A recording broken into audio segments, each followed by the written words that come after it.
A grabar, ¿sale? Sale. Adelante. ¿Cuál es el principal problema de México? Sin lugar a dudas, la desigualdad social y la pobreza.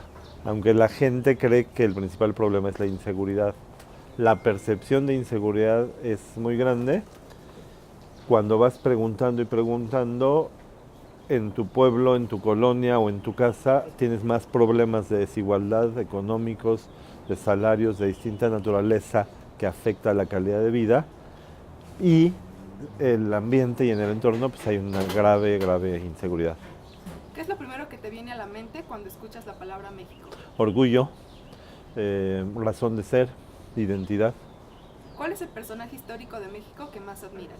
Depende de las épocas, entre los liberales Benito Juárez, pero sería toda la camada de liberales mexicanos, Zapata entre los revolucionarios, Lázaro Cárdenas entre los expresidentes de México, y ahora nos hace falta construir más héroes, pero necesitamos héroes, no mártires. ¿Cuál es el personaje histórico de México que más aborreces? No aborrezco a nadie, pero sí puedo identificar villanos. Huerta es un gran villano. Y esos villanos también van dependiendo de la lectura y de lo que pase en la historia. Los que en un momento histórico son calificados como los malos de la película, en otro momento se les puede hacer justicia y se reivindican. Estoy pensando en Yasser Arafat, no en un caso mexicano, pero era de terrorista, jefe de Estado, liberador del pueblo palestino, ¿no? Entonces, sí, sin duda, el golpista de Huerta. ¿Qué es lo que más te enorgullece de México? La pasión, la capacidad para sobrevivir, el orgullo que mencionaba, la cultura, esa serie de valores que nos cuestionan, sería lo que más me enorgullecería del ¿Qué es país. lo que más lamentas de México? Ah, que estamos en una época en la que hay una irritación social, una propensión a la violencia, bastante falta de respeto de los unos a los otros, daños a terceros, y quizá lo más grave es que no tenemos bien consolidada una cultura de la legalidad. Eso quizá sería lo más grave en consecuencias. En estos momentos, ¿cuál es la mayor oportunidad que puede perder México? Bueno, me llevas a pensar en las elecciones y la mayor oportunidad es la posibilidad de subirnos al tren de alta velocidad del desarrollo sustentable. Lo que está en juego son dos proyectos de nación. Es eso, subirnos a una locomotora de vapor que va en contra del sentido de la historia, muy bonita, como foto de Casasola con la soldadera colgando, pero que nos implicaría una década perdida. Y esa oportunidad la decidimos los mexicanos y las mexicanas en julio en las elecciones. Para ti, ¿qué significa ser mexicano? Ser mexicano significa formar parte de una comunidad con historia, con cultura, que ha sacado adelante a cada uno de sus miembros, que vence las adversidades y que estamos cada día más cerca de conseguir lo que merecemos, que es democracia plena, desarrollo sustentable, derechos que se respeten. Pero no llegamos y no llegamos y es culpa nuestra. ¿Cuál consideras que es tu mayor contribución a México? Mi mayor contribución a México creo que bueno, son varias. Una, la defensa irrestricta todo el tiempo, desde chavito, de la educación pública, gratuita, laica, obligatoria. La, pasa por la defensa de esta Universidad Nacional, de su autonomía, de su libertad de cátedra, pero hay que defender la educación pública en todo el país, en todos los niveles. Hay una abierta y clara ofensiva contra la educación pública por distintos sectores y por distintas causas. Completa la siguiente frase. Yo por México voy a... Dar la vida. ¿Cuál ha sido tu principal logro profesional? Mi principal logro profesional es ser presidente de Nueva Alianza. ¿Cuál ha sido tu principal fracaso profesional?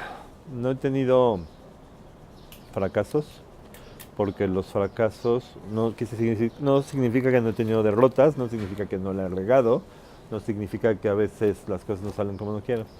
Pero el fracaso es muy fuerte, el fracaso es más mental, como los éxitos. Decía en un poema Kipling que el fracaso y el éxito son impostores. ¿Qué es lo más importante para ti? Lo más importante para mí, así yo sin lugar a dudas, En mi caso es mi familia, pero serían las familias, los tipos de familia. Es, sí, es lo que está en torno a uno. Para ti, ¿qué es el éxito? Lo recupero con lo de la pregunta del fracaso. El éxito es una construcción mental que ayuda como zanahoria cuando lo persigues, pero en realidad las conquistas de los logros deben ser a tu ritmo. Entonces, tanto el éxito como el fracaso son construcciones mentales. Una te detiene, te atrasa, te da depre, y otra te puede estimular. También te puede hacer confundir las cosas. ¿Cuál ha sido la mayor adversidad que has logrado superar? Ah, ¿cuál será? Me dejaron, tenía que responder rápido, no encuentro una adversidad así gravísima. Tenemos, pues que cada competencia electoral en la chamba que tengo ahora, cada proceso de reforma de ley, me acuerdo de una reforma del artículo 3 constitucional en el siglo pasado, en el sexenio de Salinas, hasta lo que ahora por lo que ahora estamos luchando. Son muchas las adversidades y conforme las vas venciendo, las vas asimilando. Pero una así que digas que marcó, no encuentro en la memoria. ¿Por qué en este momento de tu vida decidiste ser presidente del partido? Bueno, se dan varios factores. El primero de ellos, la oportunidad. El segundo de ellos es la dimensión del reto. Está cañón, es un momento en que la gente no cree en la política, es un momento en que hay que redignificar la política, cuando la política justo lo que hace es que llevemos el conflicto por el cauce de la estabilidad, de la institucionalidad, de la posibilidad de que se resuelvan en paz. Entonces la política tiene muchas virtudes, los políticos la han desprestigiado, pero también los enemigos de lo público. ¿Cuál ha sido tu mayor arrepentimiento en el ámbito profesional? El otro día a alguien le dije que no me he arrepentido de nada en el desempeño profesional. En el desempeño profesional, en la vida, se arrepiente uno de muchos errores. ¿Cuál es tu posesión más preciada? Mi posición más preciada de pertenencia material, mis libros, mis discos, todavía tengo discos, mis pipas. ¿Qué libro ha marcado tu vida? Bueno, son varios. Quizá el primero que leí completo fue una novela de Sherlock Holmes. Estaba chiquito, tenía como 8 años, pero hay a lo largo de la vida y conforme vas creciendo, van influyendo muchos. También en la parte de la adolescencia vas leyendo a Germán Hesse y estos temas que te hacen traerte antes los problemas existenciales de los que lo deberías tener. Hoy estoy leyendo a Ishiguro, El árbol enterrado, y lo tengo que terminar para el sábado que tengo este círculo de lectura. ¿Cuál es la película que más te ha gustado? Uf, me gustan distintos tipos de pelis, pero ahorita, a ver si me acuerdo el título. Mortensen y La Mujer Maravilla. Hay muchas películas, pero ahora para recomendar una contemporánea, es la del cuate que inventó el cómic de La Mujer Maravilla. Creo que era el doctor Mortensen, no me acuerdo su apellido. Está súper interesante porque es todo un manifiesto transgresor y feminista. Interesante en un momento, principios del siglo XX, que llegó a ser prohibido como cómic, Quemados. Entonces es una película de buena factura que trae temas de agenda pública, pero ese fue por mencionar y recomendar alguna actual. Tendría que recomendar a Guillermo del Toro con su reciente Oscar, y porque sale un Cadillac turquesa como nueva lente. ¿Cuál es tu lema personal? ¿Ah? ¿Cuál es tu lema personal? ¿Cuál podría ser mi lema personal? Vive y deja vivir. ¿Cuál es tu mayor temor? Hay otro que es del mismo filósofo inglés, nunca digas nunca jamás, pero me gusta más vive y deja vivir. ¿Cuál es tu mayor temor? Personal, al ridículo. En términos vivenciales, la calidad de vida, la seguridad, la estabilidad de mi familia. ¿Cuál sería tu característica distintiva? La honestidad, la transparencia, simpático, gordito. ¿Cuál es tu mayor extravagancia? Las corbatas turquesa y ¿Cuál mis es, mancuernillas. ¿Cuál es tu pasatiempo favorito? Leer, ver pelis y series de televisión. Deberían meter la pregunta a las series de televisión. Eh, Leer, ver pelis, series, la música. Con eso. ¿Quién o quiénes son tus héroes en la vida real? Ah, hijo. Pues los maestros rurales y bilingües que están se trasladan horas para llegar a una comunidad y permiten generar el desarrollo, serían unos héroes cotidianos que admirar y además anónimos siempre. Eh, el trabajador o la trabajadora que vive en las afueras de la ciudad, que se traslada 2 horas y media para llegar a la chamba, trabaja 8 horas y se tarda otras 2 horas y media. Le dedicó 5 horas solo a trasladarse y en el camino va apretado, los asaltan y le cuesta una lana. Esos son unos héroes cotidianos muy grandes.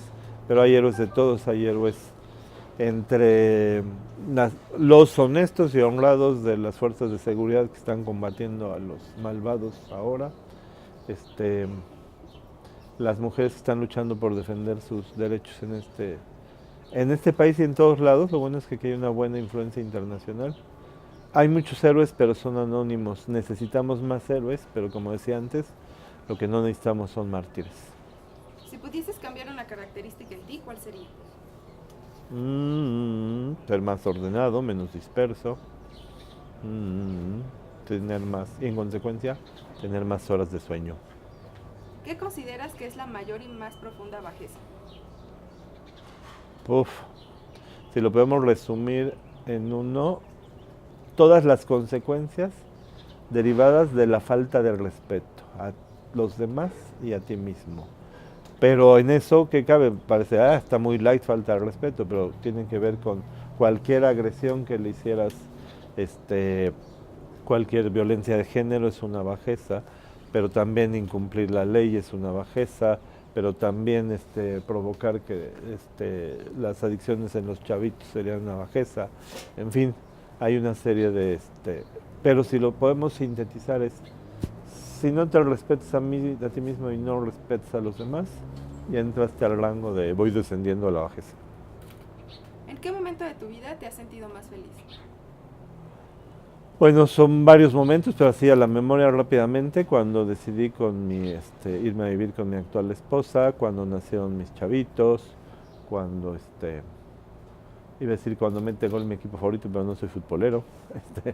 Eh, hay varios. La vida es una construcción de momentos felices e infelices. ¿Alguna vez te has sentido discriminado? Sí, mucho, bastante. Viví fuera de México, me fui a estudiar el doctorado a España, que no he terminado la tesis, y hay una discriminación hacia los extranjeros o hacia ciertos extranjeros, pero sin duda hay una discriminación conforme la sociedad es más ignorante, tiene menos educación o tiene más miedos, entonces discrimina. A mis hijos les decían cochino, marrano, cerdo americano, que es una frase que viene de despectiva de los europeos hacia los gringos, pero nosotros al venir a este continente nos decían eso. Normalmente nos dicen sudacas, que es una forma despectiva de hablar del sudamericano, pero ni siquiera saben, por eso digo ignorancia, ni siquiera saben que somos nordacas, no sudacas. Y sí hay una serie de discriminación, no digas a la gente del norte de África, hay una mayor discriminación, pero estando allá y aprendiendo, aún así es una discriminación distinta a la que generamos en México. Aquí también discriminamos a los gachupines, pero aquí somos más clasistas y racistas. Aquí discriminamos también por condición económica. Y quizá no lo dije en las otras preguntas, pero una de las cosas más graves es esa discriminación derivada de cualquier condición de origen o este, poblacional, sociopoblacional o económico. ¿Cuál consideras que es el peor trámite burocrático? Óchala, tan terribles todos. Hablando con empresarios y discutiendo qué hay que hacer para incentivar la economía, surgió un tema que es interesante y del que no se habla y del que estamos trabajando. Es muy difícil abrir una empresa, es más difícil cerrarla. Si no funciona, si haces otra, es muy difícil cerrarla, pero casi nadie se fija y eso te implica dificultades para lo demás.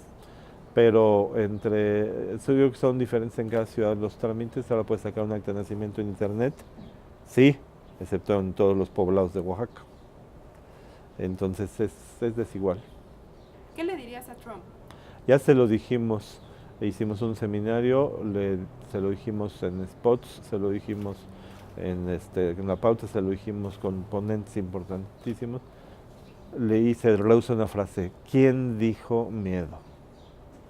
Y por supuesto, todo el cuestionamiento a aquello en lo que tenemos grandes diferencias con Trump. ¿Cómo crear empleos en México? Bueno, son varias las formas, pero no solo hay que crear empleos, sino que hay que crear empleos dignos. Ahorita se están creando empleos, pero si lo revisamos, ¿dónde están creando empleos? En Querétaro, en Aguascalientes, en Puebla, en lugares donde se han generado fenómenos de desarrollo y de integración a la economía global y con tecnología. Pero se está precarizando el empleo y el salario. Entonces hay varias cosas que hacer. Por un lado, realmente desarrollar las zonas económicas especiales en donde más se necesita. Propusimos una, se están enfocando ahorita en el aeropuerto nuevo, pues junto al lado del aeropuerto están los municipios más pobres del país y pueden quedar marginados por una barda o pueden ser integrados. Entonces esa es una. Dos, infraestructura. La infraestructura incentiva a la economía y entonces se genera. Y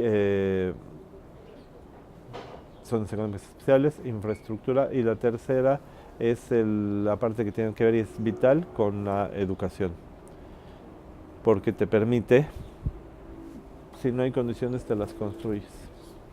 ¿Cómo acabar con la inseguridad?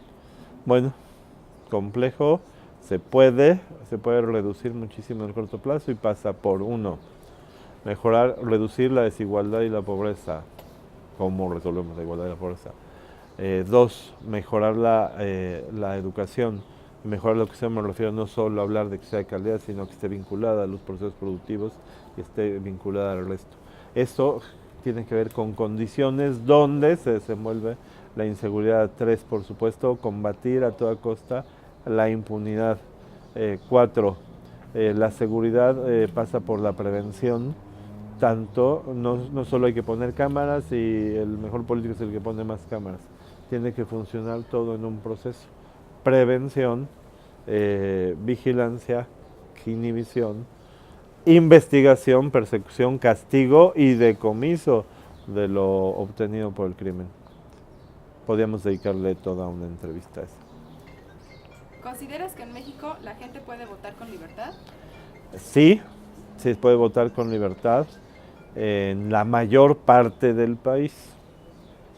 Todavía existen algunas comunidades o municipios donde hay fenómenos de influencia.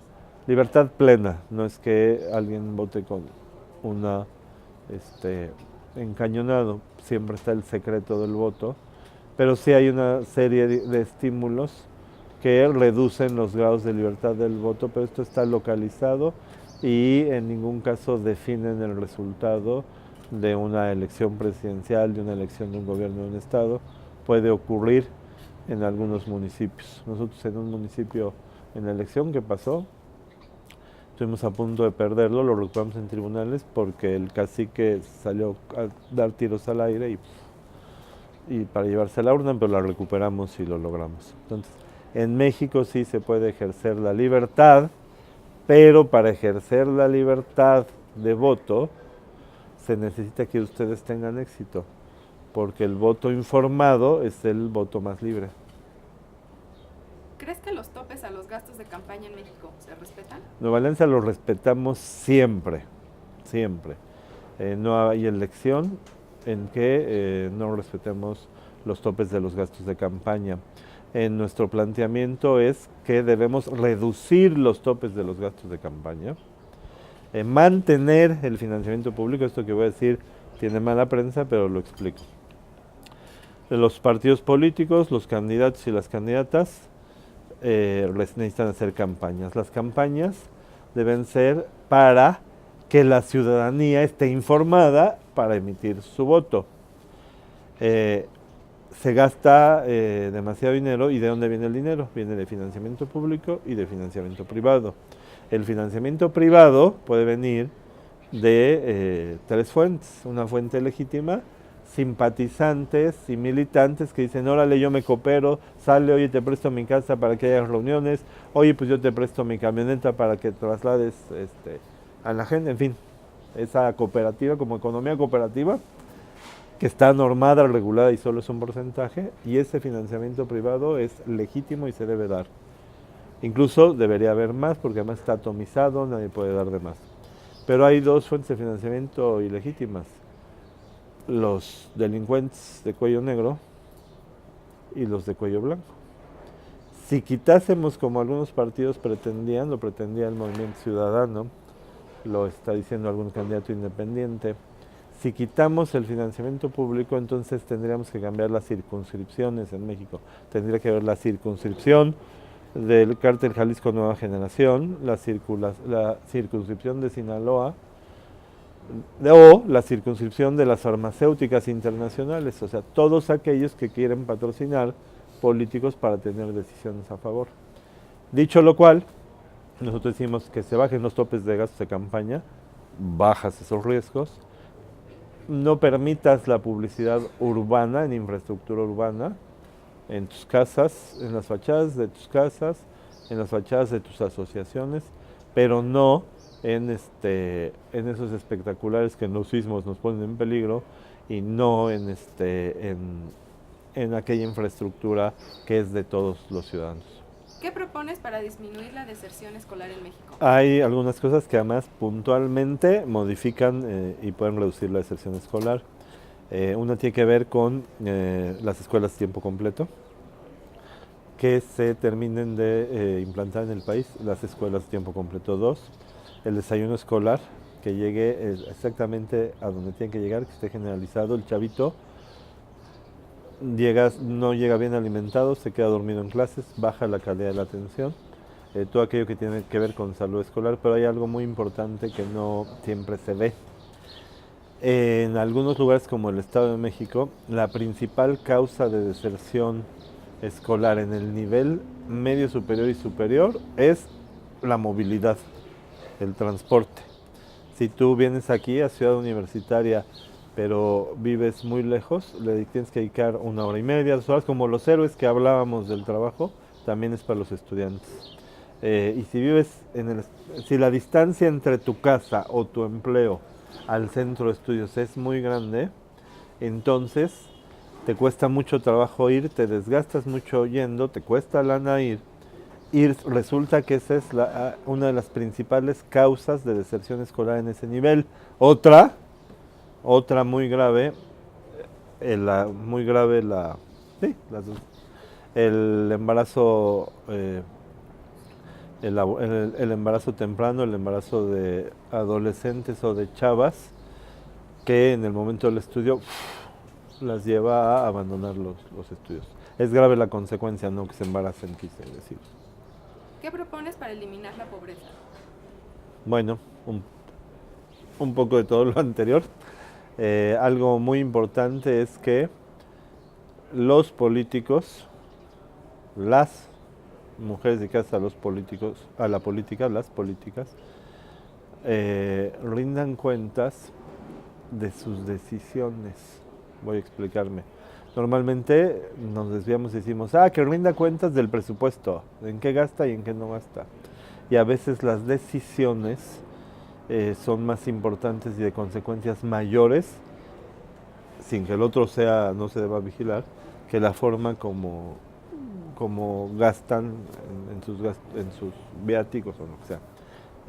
¿Y qué quiero decir con esto? Uno de los mecanismos para combatir la pobreza es que la política social sea dirigida a resolver los problemas estructurales de la desigualdad y no a la clientela electoral o a favorecer a las empresas que van a dar alimentos o favorecer a las instituciones que dan becas.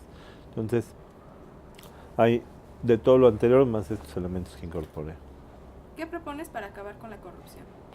Bueno, hicimos 3 propuestas que pueden influir mucho en acabar con la corrupción hace unas semanas, ahorita en la precampaña, que tienen que ver con 3 cosas. Uno, prevenir, otro, castigar y otro, recuperar. Para prevenir, ¿qué estamos proponiendo? Estamos proponiendo la certificación patrimonial. Un logro de la sociedad civil fue lograr la declaración 13.3. Pero ahora que están discutiendo tanto de si tú antes de tomar protesta como diputado, como senador, como funcionario público, te certifican tu patrimonio, cada año te lo certifican y se puede establecer en las reglas, una institución o pública o privada, entonces tienes pruebas y elementos y eso cruzado con tu declaración de impuestos, cruzado con tus declaraciones, ya puedes ver, corresponde tu nivel de vida con lo que dices que tienes y ejerces que tienes. Entonces esa parte de inhibición y de prevención. En esa misma parte de prevención, lo dije hace un momento, es el que rindan cuentas de las decisiones y la naturaleza de las decisiones los responsables, hasta estos llamados poderes autónomos, como puede ser lo mismo el IFETEL, el de telecomunicaciones, que da o no concesiones, y podríamos revisar todos los que toman decisiones de consecuencias graves. Segundo, dije el castigo. Hay que elevar las penas a los corruptos que están vinculados con el ejercicio de lo público. Eso no lo resuelve, pero tiene un ejemplo de castigo mayor y además a ambos, al corruptor y al corrompido. Y tercero, la recuperación. Y el destino de la recuperación, lo que acabamos de proponer es, esto te volaste, esto te lo quito, pero además te quito los beneficios de esto que te volaste.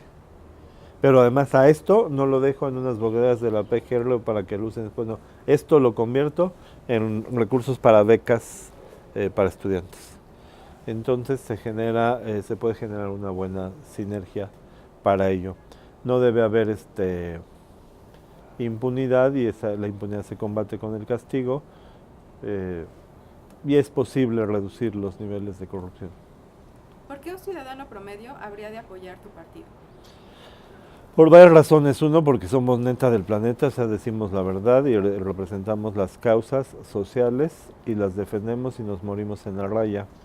Y estas causas tienen que ver principalmente con la defensa de la educación pública, gratuita, laica, de calidad e incluyente, tienen que ver con los derechos y las libertades, principalmente con los derechos de las mujeres, con la visión de los jóvenes desde la perspectiva de derechos y con el ejercicio de nuestras libertades. Y en eso ganan todos y ganan todos. Vamos a decir nosotros en la campaña que si quieres castigar al PRI pero no quieres hundir a México, Nueva Alianza es la opción.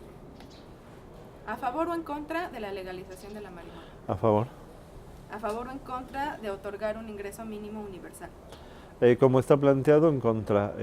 No existe viabilidad y desincentiva, pero sí hay que generar apoyos para detonar el propio crecimiento. ¿Te doy pescados o te enseño a pescar? ¿A favor o en contra de la adopción por parte de parejas del mismo sexo? A favor. ¿A favor o en contra de militantes de partidos políticos firmen en respaldo de candidatos independientes? Firmé a favor de Marichuy. ¿A favor o en contra? Y mi familia también. ¿A favor o en contra de renegociar el TLC? Se tiene que renegociar, es innegable, pero hay que hacerlo con dignidad y más vale un buen rompimiento que una mala negociación. ¿A favor o en contra del IVA en alimentos y medicinas? No debe haber en contra, pero a favor del carbon tax. ¿A favor o en contra de la evaluación sistematizada de los docentes de educación básica? Si es para encontrar lo que sale mal y corregir lo que sale bien y reforzarlo. Si no es punitiva y a ella le corresponden estímulos, a favor, A favor o en contra de alianzas público-privadas. a favor, A favor o en contra de otorgar el voto a partir de los 16 años. a favor, A favor o en contra de la reelección en puestos públicos. en contra. Aunque como la ley la tengo que cumplir, si me eligen y me reeligen, no los voy a regañar.